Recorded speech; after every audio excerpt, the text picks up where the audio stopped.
जय Shri Krishna, Radhe Govind. Welcome back to Kanhamrit. आप सभी को श्री योगिनी एकादशी की अनंत और अनंत शुभकामनाएं। आज बहुत ही पावन दिन है क्योंकि आज हम सभी का एकादशी का व्रत है। इस वीडियो में हम लोग जानने वाले हैं कि इस एकादशी व्रत का पारण हमें कल किस प्रकार से करना है, किस चीज का दान करना चाहिए, किस चीज से पारण करना चाहिए, सारी डिटेल और पारण का महत्व भी मैं आप लोगों को बताऊंगी। तो इस वीडियो को अंत तक अवश्य ही देखिएगा ताकि पारण की संपूर्ण विधि आप लोग जान सको। अगर अभी तक आप लोगों ने एकादशी व्रत की कथा श्रवण नहीं की है तो कथा भी जरूर श्रवण कर लीजिए। चैनल पर वीडियो आ चुका है। और हाँ, अगर अभी तक आप लोगों ने इस चैनल को सब्सक्राइब भी नहीं किया है तो सब्सक्राइब करके बेल आइकन जरूर प्रेस कर दीजिए ताकि आने वाले सभी न्यू वीडियोस के नोटिफिकेशंस भी आपको मिलते रहें। चलिए इस वीडियो को शुरू करते हैं। देखिए, एकादशी पारण, इसका क्या अर्थ होता है?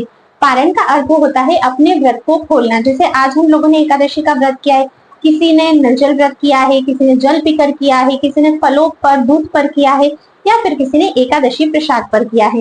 इस व्रत को कल हमें खोलना होता है। देखो, व्रत तो हम कोई सा भी करते हैं तो उसे हम नेक्स्ट डे खोलते ही हैं, लेकिन एकादशी के पारण का इतना महत्व इसलिए होता है क्योंकि देखो, एकादशी में ना उद्यापन का कोई विधान नहीं है। मतलब शास्त्रों में ऐसा कहीं भी नहीं कहा गया है कि आपको एकादशी व्रत का उद्यापन करना चाहिए। आप अगर करते हैं तो बहुत अच्छी बात है, कोई प्रॉब्लम नहीं है, लेकिन व्रत में, इस व्रत में उद्यापन का विधान नहीं है। इस व्रत में पारण का विधान होता है। साल में 24 एकादशी आती है, उन सभी एकादशी व्रत के पारण का जो समय है वो अलग अलग होता है, और जो निर्धारित समय है पारण का, उसी समय में अगर हम पारण करते हैं, ना उसके पहले और ना उसके बाद, तभी हमें अपने व्रत के संपूर्ण फल की प्राप्ति होती है। पारण का बहुत अधिक महत्व। अगर पारण आपने मिस कर दिया तो आपने आज जो एकादशी का व्रत किया है उसके फल की आपको प्राप्ति नहीं होगी। इवन शास्त्रों में कहा गया है कि फिर नेक्स्ट डे भी आपको पूर्णतः बिल्कुल जैसे आज व्रत रखा है वैसे ही व्रत रखकर उसके नेक्स्ट डे पारण करना होता है। ठीक है, तो बहुत ज्यादा इंपॉर्टेंट है पारण करना। राजा अम्बरीश की भी हम लोग श्रीमद् भागवत में कथा सुनते ही हैं, उससे भी हम समझ सकते हैं सुखदेव जी जिस प्रकार हमें बता रहे हैं कि पारण का कितना अधिक महत्व है। देखिए, आपके आसपास अगर कोई भी ऐसे लोग हैं एकादशी का व्रत करते हैं लेकिन पारण के बारे में जानते नहीं है, उसके महत्व को नहीं जानते, नेक्स्ट डे द्वादशी पर जब भी उनका मन करता है वे लोग पारण कर लेते हैं, प्लीज इस वीडियो को उनको शेयर कीजिएगा, क्योंकि अगर हम किसी एक की भी हेल्प कर सकते हैं तो ये बहुत पुण्य का कार्य होता है। तो आप प्लीज उन्हें शेयर कीजिएगा। अब स्टार्ट करते हैं पारण कैसे करना है, संपूर्ण विधि के बारे में।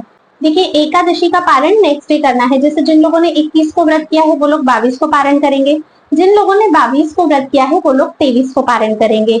22 और 21 किस दिन व्रत करना सर्वश्रेष्ठ होता है, इसकी वीडियो भी ऑलरेडी चैनल पे है, आप लोग देख सकते हैं। तो देखिए, पारण वाले दिन, क्योंकि वैसे हम लोग रात्रि जागरण करते ही हैं एकादशी में, पर जो लोग नहीं करते हैं उन्हें ब्रह्म मुहूर्त में उठ जाना चाहिए, पवित्र नदी सरोवर में स्नान करना चाहिए। नहीं पॉसिबल होता है तो फिर आप लोग घर पर ही श्री गंगा जी, श्री यमुना जी या किसी भी पवित्र नदी का जल मिलाकर स्नान जरूर कीजिएगा।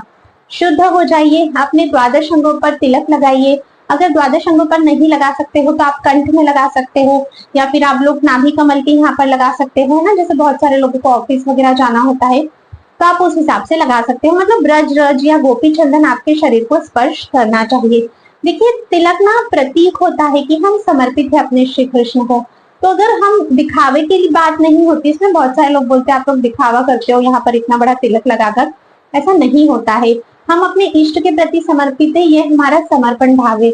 आप अगर ऑफिस जाते हो, स्कूल में बच्चे जाते हैं, कॉलेज जाते हैं, तो आप लोग या तो कंठ में छोटी सी बिंदी लगा सकते हो, या फिर आप जो प्रॉपर तिलक है वो शरीर के ऐसे अंग पे लगा सकते हो जो आपके वस्त्र से ढके हुए रहते हैं। ठीक है, इसके बाद हमें भगवान श्री कृष्ण की मंगला आरती करनी होती है। अब मंगला आरती कैसे करनी है अगर आपको नहीं पता है तो आप डिस्क्रिप्शन बॉक्स में से वीडियो चेकआउट कर सकते हो। सबसे पहले भगवान श्री कृष्ण की मंगला आरती करने के बाद हमें तुलसी देवी की सेवा करनी होती है। द्वादशी पर भी हम तुलसी देवी को जल नहीं चढ़ाते, उनके पत्रों को नहीं उतारते, तो बहुत संभल के पूजा करिएगा। सताना उन्हें हमें बिल्कुल भी नहीं है, क्योंकि एकादशी वाले दिन, मतलब आज के दिन, एकादशी के दिन मैया का जो है वो निर्जल व्रत रहता है, तो हमें उन्हें सताना नहीं चाहिए। दूर से ही बिना छुए हमें पूजा करनी चाहिए। ठीक है, उनकी परिक्रमा कीजिए, आरती कीजिए, स्तुति कीजिए। समय मिलता है वहीं पर बैठकर थोड़ा सा आप लोग नाम जप भी कर सकते हो। तुलसी देवी की सेवा के बाद पारण करना है तो हमें भोग की तैयारी करनी होगी। जो भी आपके पास अन्न प्रसाद, मतलब जो भी अन्न आप बना सकते हो वो भगवान के लिए भोग आप अच्छे से तैयार कीजिए। बिल्कुल इधर उधर की बातें नहीं सोचनी है। भगवान का नाम जप करके भोग तैयार कीजिए, वो भगवान को अर्पित कीजिए।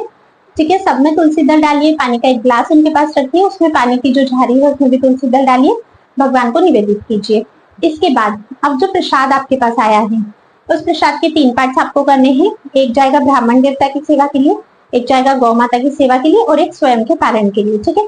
सबसे पहले हम गौ माता की सेवा करते हैं, तो हमारे आसपास जहाँ भी गौ माता है उनके पास जाइए, चरण धुलाइए, परिक्रमा कीजिए, आरती कीजिए, प्रेम पूर्वक उनकी सेवा कीजिए। और ये जो भगवान का प्रसाद है गौ माता को प्रेम से आप लोग खिला सकते हैं। अगर जाना नहीं हो पाता उस समय प्रसाद रख लीजिए, जब जाना होता है तब आप गौ माता को खिला दीजिए। पूरे दिन में जाना अगर नहीं होता है तो फिर आपको उनके लिए प्रसाद नहीं रखना है, ये खराब हो जाता है। तो फिर आप उनकी सेवा जो भी मुद्रा वगैरह आपके पास है उससे आप कुछ भी खरीद कर उनकी सेवा कभी भी कर सकते हो। जब भी फिर आपका गौशाला जाना होता है पैसे निकाल के रख दीजिए सेवा के, जब जाना होता है लेकर आप जा सकते हो। ब्राह्मण देवता की सेवा एक दिन पहले ही यानी कि एकादशी वाले दिन हमें उनके घर जाके उनको निमंत्रण देना होता है। ब्राह्मण के साथ ब्राह्मणी को बुलाते हैं तो सर्वश्रेष्ठ होता है। दोनों को द्वादशी पर बुलाइए, पारण के समय पर दोनों को भरपेट प्रसाद पवाइए भगवान जी का। उसके बाद जो भी आपकी यथाशक्ति है वो आप सामर्थ्य के अनुसार उन लोगों को दान दक्षिणा दीजिए, विदा कीजिए। अगर आपको सुयोग्य ब्राह्मण नहीं मिलते हैं तो फिर आप क्या करोगे, ऐसे में फिर आप मंदिर में प्रसाद की थाली भिजवा सकते हो, दान भी मंदिर में दे सकते हो, मंदिर के पुजारी को दे सकते हो, दान पेटी में डाल सकते हो, जैसा लगता है। थाली भी नहीं भिजवा सकते हो। जब भी कोई सुयोग्य ब्राह्मण मिलते हैं तो आप उनके लिए सीधा सामान आज निकाल के रख लीजिए, आटा दाल चावल ये सारी चीजें जैसे पारण के समय पे जो भी आप बनाते हो उस क्वांटिटी में मतलब कच्चा सामान निकाल के रख लीजिए, जब भी ब्राह्मण मिलते हैं उनको दे दीजिए। ये भी आपसे नहीं हो पाता है, अमाउंट निकाल के रख लीजिए, जितना दान करना था, जितनी भोजन की सेवा थी उतना अमाउंट निकाल के रख लीजिए। जब भी मिलते तो आप उनको अमाउंट दे सकते हो दान के रूप में, या फिर आप उस पैसे से भी गौ माता की सेवा कर सकते हो। क्लियर हुआ? ये दोनों चीजें, गौ माता की सेवा करना है, ब्राह्मण देवता की सेवा। अब बारी आती है हमारे स्वयं पारण करने की। हमें पारण किस चीज से करना चाहिए, कैसे करना चाहिए? हमारा जो पारण है वो हमें करना है जगन्नाथ जी के महाप्रसाद से। जगन्नाथ जी के महाप्रसाद से मेरा मतलब है जगन्नाथपुरी से मिलने वाले निर्माल्य, जिन्हें कि सूखे चावल कहा जाता है।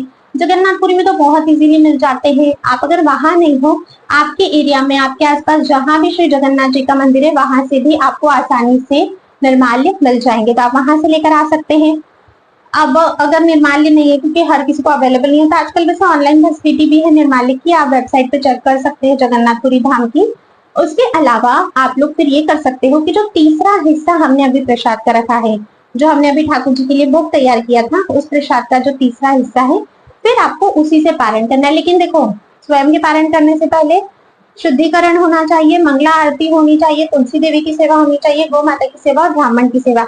गौ माता और ब्राह्मण के लिए तो मैंने आपको बता दिया, अगर नहीं मिलते तो आप बाद में कर सकते हो, पर मिलते हैं तो पक्का उनको घर पे बुलाकर आपको बिल्कुल प्रसाद देना है। इस प्रकार से सारी सेवाएं करने के बाद स्वयं का पारण करना है। इतना सब करने में बहुत समय लगता है, तो ये मत भूल जाना कि पारण का जो समय है वो निश्चित है, इसीलिए कहा था कि जल्दी आप लोगों को उठना चाहिए। ठीक है। स्वयं का पारण, भगवान के पास बैठिए, भगवान को धन्यवाद कीजिए कि उन्होंने आपको इतनी शक्ति दी कि आप अपने एकादशी व्रत को संपूर्ण कर पाए। धन्यवाद देते हुए उनके सामने ही आपको पारण करना होता है। महाप्रसाद से पारण कीजिए, जो निर्माल्य है नहीं है तो उसके बाद फिर आप लोग अभी जो प्रसाद था उससे पारण कर सकते हो। जिन लोगों ने निर्जल व्रत किया था उनको सबसे पहले भगवान का चरणामृत ग्रहण करना चाहिए, उसके बाद ही उन्हें अन्न प्रसाद ग्रहण करना चाहिए। अब बात करते हैं कि इस बार एकादशी व्रत का पारण का समय क्या है। तो देखिए, पारण हमें जैसे 22, मैंने जैसे पर्सनली बताऊं तो मैंने 22 को ही व्रत रखा है एकादशी का। जिन जिन लोगों ने भी 22 जून को एकादशी का व्रत रखा है उन सभी लोगों को एकादशी व्रत का जो पारण है वो 23 जून दिन सोमवार को करना है। पारण का समय है सुबह 5:30 बजे से लेकर सुबह 9:25 तक का। ठीक है, तो आपको इस चीज का ध्यान रखना है। जो लोग दोनों दिन का व्रत करें, बहुत सारे लोग ऐसे भी होते हैं जो 21 का भी करेंगे 22 का भी करेंगे, तो उनको भी पारण ऐसे में 23 तारीख को ही करना है। 5:30 के पहले भी पारण नहीं करना है और 9:25 के बाद भी आप लोगों को पारण नहीं करना है। इस चीज का आप लोग विशेष ध्यान रखिएगा, क्योंकि पारण का समय अपने व्रत के फल की संपूर्ण प्राप्ति के लिए बहुत बहुत ज्यादा इंपॉर्टेंट है। तो इस तरह से संपूर्ण विधि है एकादशी व्रत पारण की। आप लोग कुछ भी पूछना चाहते हैं, आपके कोई भी प्रश्न है, आप कमेंट करके पूछिएगा। मैं कोशिश करूंगी कि मैं सभी को आंसर कर सकूं। ठीक है, आप इस वीडियो को प्लीज ज्यादा से ज्यादा लाइक और शेयर कीजिए, क्योंकि बहुत सारे लोगों को पारण के बारे में नहीं पता होता है। एंड कोई भी आपके पास है, प्लीज आप उसे पारण के बारे में जरूर बताइए। हर किसी को एकादशी व्रत करने के लिए भी जरूर ही प्रेरित कीजिए। आप मुझे कमेंट करके जरूर बताना आप एकादशी का व्रत किस मनोकामना की पूर्ति के लिए करते हैं। अब मैं आपसे नेक्स्ट वीडियो में मिलूंगी, तब तक के लिए राधे राधे।